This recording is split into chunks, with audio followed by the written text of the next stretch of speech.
So recently, Nintendo President Furukawa did yet another interview with Nekkei, which is a Japanese publication that I love to talk about because they kind of sound like Nekkei and I'm 4 years old and it makes me laugh. But some interesting topics were actually brought up during this discussion. Both current Nintendo Switch hardware, new Switch hardware, and Nintendo Switch games were discussed, with the El Presidente actually saying some very interesting things about both that I want to go over in this video. Now, this interview was actually translated by Nintendo Everything's website, which I will have a link to in the comment section down below should you want to read it after watching this video and subscribing if you are new, and of course liking and sharing the video. But without any further ado, let's talk about these interesting answers to some pertinent Nintendo related questions. So to kick things off, we're going to talk about the hardware side of this interview first, and then we're going to talk about the game side of the interview, because I actually want to explore the game side a little bit more in depth than I want to do the hardware stuff. Now, of course, President Furukawa has said in the past that the Nintendo Switch is approaching the halfway point of its life cycle. The Nintendo Switch just celebrated its 4th birthday, so that would mean that the system is supposed to last about 8+ years. And while it has been great thus far, let's be realistic. The hardware itself has been showing its age with some games. Some of these third-party ports, it could be because they're just, half-assed done by the developers themselves, but they definitely leave a lot to be desired. Even first-party Nintendo games such as Hyrule Warriors Age of Calamity, there were some big performance issues within that game. So to think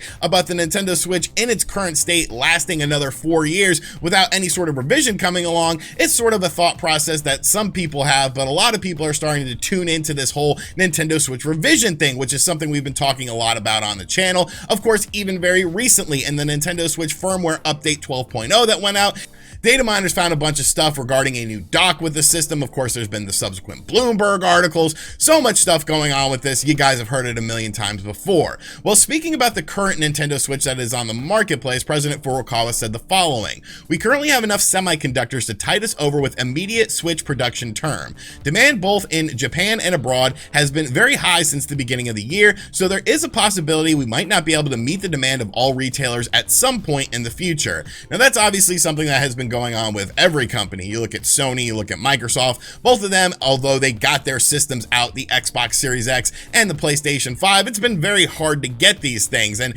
when these things are going to be readily available, nobody really knows. It seemed like maybe by the summer things would start to open up, but now it seems like things are getting pushed back even further because of these semiconductors that are used in order to create the hardware itself. So this is a industry-wide thing. Obviously, COVID plays a huge role within this, and there are many things that Nintendo has to overcome with this, like the other companies do. Now, speaking about a new Nintendo Switch model, President Furukawa said the following: "We are constantly thinking about ideas for new consoles, but many ideas simply aren't feasible because of costs or limitations in technology. We devote a lot of resources in developing technology in case any of these ideas become feasible in the future."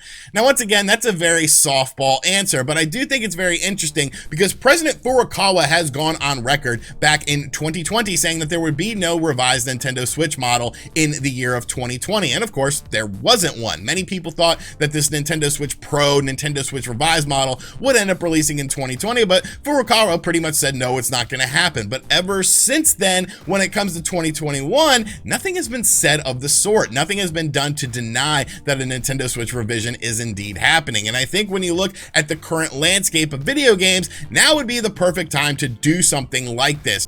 Maybe it comes out during the holiday season of 2021. Maybe it comes out in the spring of 2022. Maybe it's announced at E3 2021 because Nintendo is going to be at this event. Maybe they hold their own sort of showcase for it like they did the Nintendo Switch Lite. I definitely think that there is going to be a Nintendo Switch revision. And the fact that President Furukawa isn't doing anything to deny it, just sort of spitballing softball answers when asked about a Nintendo Switch revision, is very telling. Now, of course, you do have to factor in the whole semiconductor thing. I don't think Nintendo would want to create this new system if there's going to be a very limited supply of it. But then again, on the second breath, this is going to be a system that's designed with the more hardcore Nintendo fan in mind. When you look at sales between the Nintendo Switch Lite and the Nintendo Switch Standard model, the Nintendo Switch Lite doesn't sell nearly as well. It's just sort of an option. And I feel like that's what this system is going to be. Not necessarily the industry standard for Nintendo, but just an option, much like the new 3DS XL was, because it allowed for better performance on certain games games, and I think that's something Nintendo is going to do with this. They always revise their handhelds, and the Nintendo Switch is a hybrid system.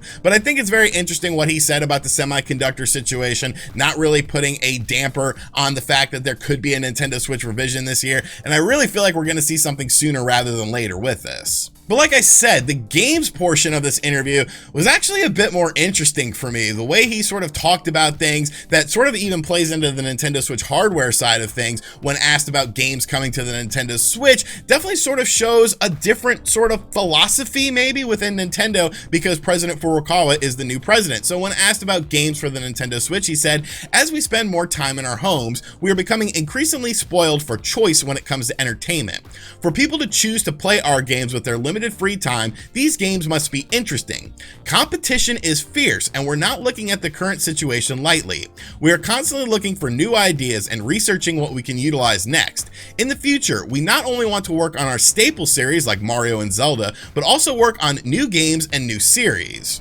Now, there's a lot to unpack with that statement right there that I sort of want to go over with this. The first thing being the word competition, because when you think of Nintendo, you think of them on an island of themselves when it comes to the video game landscape. You don't really see them in direct competition with other companies, but using the word competition is something that we haven't heard Nintendo say in quite a long time. Now, he could be talking about competing with other forms of entertainment, but still, at the end of the day, your main form of entertainment is the video game side of things. So looking at the competition being the PlayStation 5 and the Xbox Series X, seeing what sort of games they are doing, I think is very telling. You know, President Furukawa is definitely a very different president than someone like Iwata was, or Kimishima was, who of course was just an interim president. But I feel like Furukawa sees the video game industry more of a business, more so than as just something to please the current fans, and is looking to sort of expand upon that. Not to say that Iwata wasn't trying to do that, because he really did do that with the casual game market with things like the Wii and the DS, but those are already established markets now. You have that casual market that buys your Nintendo systems because they grew up on things like the Wii, they grew up on things like the Nintendo DS. You're still getting similar experiences to that. Games like Animal Crossing. Animal Crossing New Horizons is one of the best-selling video games of all time, and it's exclusive to the Nintendo Switch, and it's only been out a year. So things like that, the casual market, you already have them. If you're looking at competition, to me, and this is going to sound a bit crazy, and maybe I'm completely wrong with this, but this also ties into the fact that they're exploring new games and new series.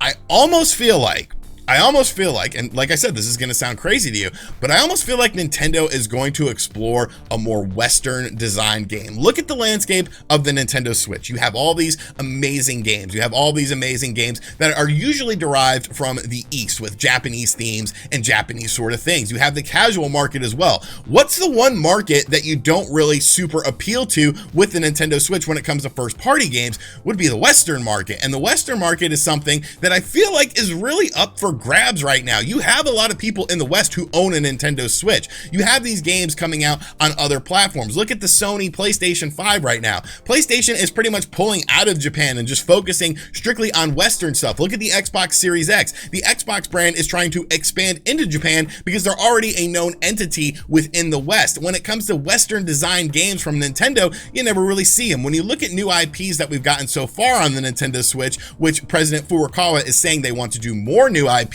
look at the games, and you know, there's games like ARMS, 1-2 Switch, Ring Fit Adventure, and of course Astral Chain, which, I mean, technically Platinum Games designed it, but Nintendo worked with them. It is a first party Nintendo IP, according to all the litigation and stuff that I've read with this. But really, out of all those games, Astral Chain was by far the best actual game. I didn't really care for ARMS. 1-2 Switch was a tech demo, and Ring Fit was great if you wanted to exercise, but I don't know, you know, I probably should use my Ring Fit Adventure now that I'm getting more on a health kick.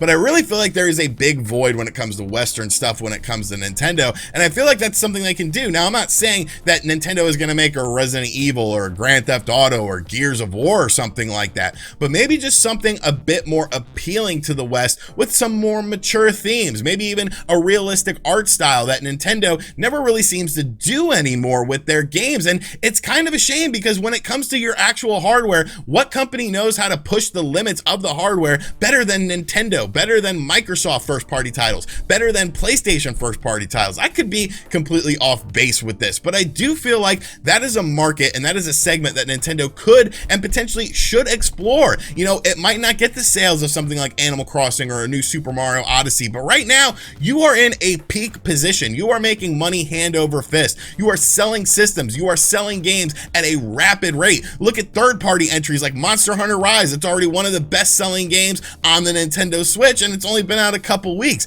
I really feel like there is a market for things like this. You have passionate fans in the West, just like you do in the East. Now, of course, you could say, well, why are they focusing on new IPs when they have so many old IPs that they don't even talk about? Games like F-Zero, games like Star Fox, games like, of course, Golden Sun, and that's really a conversation for another day. But I just found this interview to be very interesting because competition is mentioned, and competition could mean something like other forms of entertainment. But when you're a video game company, you know, I'm not competing with someone in Hollywood as a YouTuber. I'm competing with other people on the same platform because, you know, we're all in this ecosphere together. And I feel like Nintendo is in the video game ecosphere as far as what their competition is going to be. So really, I just like this interview. I thought the stuff about the hardware was very interesting. The fact that no sort of revision is being completely denied. They're just talking about things like they have enough semiconductors for the current Nintendo Switch. They are constantly looking at stuff, and there's been so much information on the hardware side of things